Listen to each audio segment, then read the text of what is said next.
As these drum corps get out here on the field, they try to create a special environment for their time on the field, a fantasy world, if you will, and that is a special time for them. But the real world's harsh reality sometimes steps in to play a part. Such was the case of Bluecoats member and Lance Corporal John Hord. A year ago, the Persian Gulf conflict called Hord's Marine unit to serve his country in Kuwait. Hord was clearing landmines there when one exploded. His squad carried him 4 miles, saving his life and what was left of his foot. Seems like the end of a drum corps story, but it's really only the beginning. There's a drum corps show on the 17th of June in my hometown, Hilliard. Went to the show, limped up to the show. They said, hey, we need a quad player. And I said, hey, I'll play. And the drum staff kind of looked at me kind of funny. They're like, well, this guy's only got 1 toe and he's limping pretty bad. I don't know if he could really do it. They had me try out there on the spot. Played for about a minute for him. They said, hey, go pack your stuff. I packed my stuff in about 10 minutes, left a note for Mom on the refrigerator saying, Mom, I joined the Coats. I'll see you at mid-season break.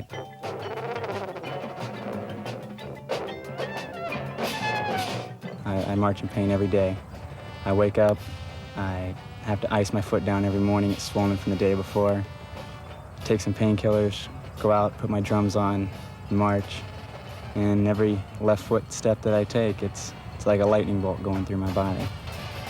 When it's hot out there and you're carrying those drums, everybody's hurting. No matter if you have 10 toes or 6 toes. And if they see me complaining, they're gonna forget that I'm missing 4 toes, and they're gonna complain. I used to ask myself why. Why did it have to happen to me? I've gotten over that, and sometimes I still sit there and get down about it, but I try not to, because there's so much that I have in life still to be thankful for. I am alive. I've got my friends, my family, loved ones. Made it through the war, which was hard enough in itself. Came back home, disabled veteran, wheelchair. Made it through the hard days, the hot days, the days my foot hurt. Made it to finals, marched my final age-out show. Placed it in the finals. Put my marching shoes on the field as an age-out. Walked home, got home, sit down and say, I did it, and everybody say, good job, well done. And there he is, John Hord, with his girl in the stands there watching the finals of Drum Corps International. Carrying those drums around, the injury he sustained took a lot of guts.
So, Bill, looking back at 1991, what leads us to bringing Doug along in 1992?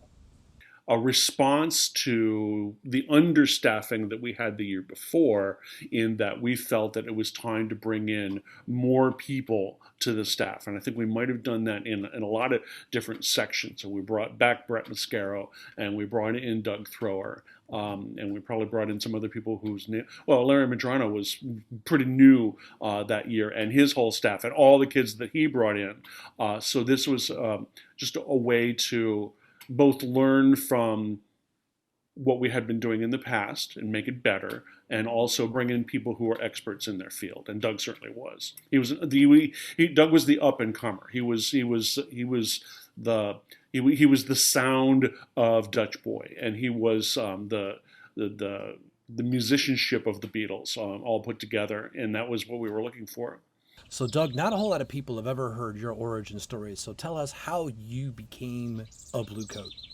I was studying at McGill, and I had been with another drum corps the years prior, and had quit on finals night in Dallas, and decided I was just going to focus on, my horn and school.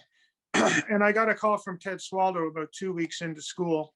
So I got that phone call, and he asked me if I would come down and work with the horn line. And I said no, because my 91 summer wasn't particularly good. Keep in mind, I was with the drum corps that didn't have shoes at their first show in 91. So I pretty much had enough. And, but I told him I'd love to come down and meet with them and stuff. And I came down and met with them and thought, this looks pretty good. So they asked if I would come to the first camp, the first audition camp. And I just, it was just such a big change. Right away, I was so impressed with Bill Hamilton's organization. It made me realize the difference between the group I had been with and the Bluecoats, who were 11th in 91. And my group was 13th. The difference was a pad and a pencil, basically. Just, it's so much more organized and better managed, and treated people with respect. And so for you members, what are your first memories of Doug at camps at the beginning of the season in 92? Well, he was kind of unremarkable in winter camps. No offense, Doug. But he was mostly working with sopranos, I think. I remember, I seem to have a very, very fuzzy, vague memory of Doug doing once or twice with the whole horn line in Sowers. And I don't think we knew what to think of him, because we never really had anybody with that Canadian sense of humor before. So we didn't know how to react. And it would be like 5 minutes later, oh, that was a joke. Right, okay, now we get it, So it was a bit of a transition as we were trying to figure that out. But well, man, I was 15 years old, and I walked into the building, and it told us we were playing the Beatles and some sort of jazzophonic thing or something like that. And I thought that was the coolest thing ever. I didn't know what we were getting ourselves into. So there were major changes in the design of the program throughout the season, and we fit in learning an entire closer drill basically in a day and performing it that night, which was, as a rookie, I didn't know any better, but listening to the veterans in the Corps, I could tell it was something unusual. And it was nerve-wracking, to just learn a bunch of pages and then go out there and try to perform it immediately was something unique. We probably learned 2 full drill shows that year at least. So that's all we ever did, was rewrite the visual. That's how I remember it. As a rookie in 93 in the SOP line, I got to tell you that 92 was talked about an awful lot. So you had to really live up to the family, like the 92 family that came through, and then fit in where you can. And 93 became a family as well.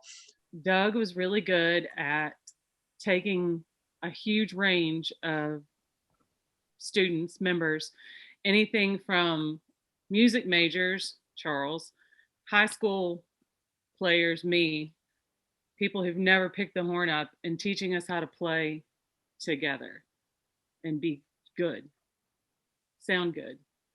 All these folks here that wanted to be better. And yeah, 94 was cool. And yeah, we passed a couple cores at the end. That was cool, neat ending. But we knew we could be way better.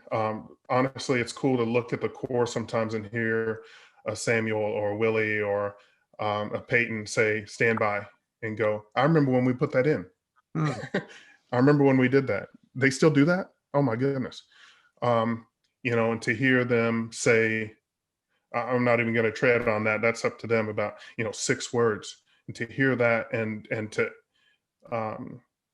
it's just mind blowing. But so many things that came out of that, so many neat things that came out of 94 as well, that ended up feeding just great seasons. 95, it was kind of the joke that we're doing an American show with the invasion of the Canadians in the Corps, because that's where a lot of the bulk of the Canadians came down. But it was definitely, 95 was another transition year. By 94, 95, anyone before 92 was gone. But yeah, we literally, I met with Bill and Bruce in Cleveland, like between the first camp and the end of the summer, just to specifically talk about, you know, things that I felt, you know, it might be time to change things up a little. And especially some of the original material that Bruce wrote in the middle of that show was his strongest drum corps material. There was a couple, I learned a lot from that, like a couple really clever things in that show, like things that, compositional techniques that had never occurred to me, man, because you know, he was just a really well-informed, smart guy that I learned a ton from. And that show they put together, I thought, you know, that was a needle mover for the Bluecoats. You know, it's like a sign of things to come. The difficulty, and you know, no offense to Bruce, but seeing Doug's first charts in the first notes of Harlem Nocturne to, you know, from a baritone player, you know, used to just playing a lot of half notes and whole notes, you know, the season before, like, it was like, is he writing for the right instrument? Like 16 notes in a baritone? Like, I was blown away at that point. It was just so different, you know, so much more demanding from a brass standpoint. So like hearing everybody talk about it, I'm like, as much as I struggled, as hard as it was, I don't think I ever once felt like somebody was hard on me or didn't want me to succeed. Like, it was never a moment where I was overwhelmed because of what someone else did. I was overwhelmed because of what I expected of me because of what everyone else expected. One thing that I think has always been consistent from the staff perspective throughout all of these years is their ability to impart that our focus is not on placement or scoring. Our focus is on being the best us that we can be. And so that was reiterated all the time. And you hear it enough and you start to think that way. And that's kind of the environment that Bluecoats has fostered. Doug's influence for so long, I mean, there's so much about who the Bluecoats are today. There's so much of the identity of the Corps and the organization and how we do things that have come from Doug. You know what I mean? And not just because he's been around for so long, but because he's, like what everybody is saying, I mean, just because of the positive influence he's really been on the organization for so long. So who we are today and who the identity of the organization is today is in large part because of Doug.